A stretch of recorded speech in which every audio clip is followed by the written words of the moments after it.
Hey everybody, David Guerra here. Welcome. This is the Leadership Minute, and today I'm going to talk about communication overload. Now, what is communication overload? The IGIglobal.com website defines communication overload as a person's inability to engage in an excessive number of simultaneous communication acts. Communication overload arises because people have bounded capacities for processing communication information.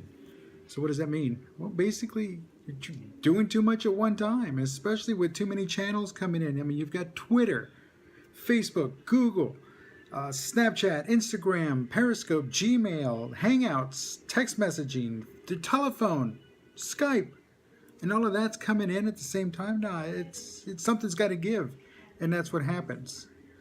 Oh, and I forgot to add, those dreaded staff meetings and those vile, worthless department head meetings that turn into an opportunity for one-on-one interaction and leaving like all the other 12 department heads out of the conversation.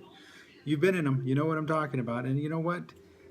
It's crazy, but it still happens. And speaking of emails earlier, when you are the CC in the email, or the blind copy, the BCC in the copied email, you're brought into this conversation. Again, communication overload happens. So it's part of business. Communication is definitely part of business. It's necessary. It's the only way business gets done. So, and in any business, it doesn't matter what you do. Communication is essential. It's critical. It's the way things happen. It's the way things move. And it's also a way to get burned out. It's also a quick way to overload.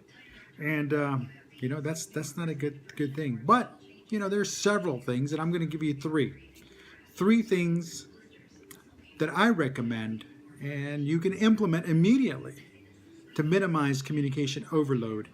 1, pick a primary communication platform and stick to it.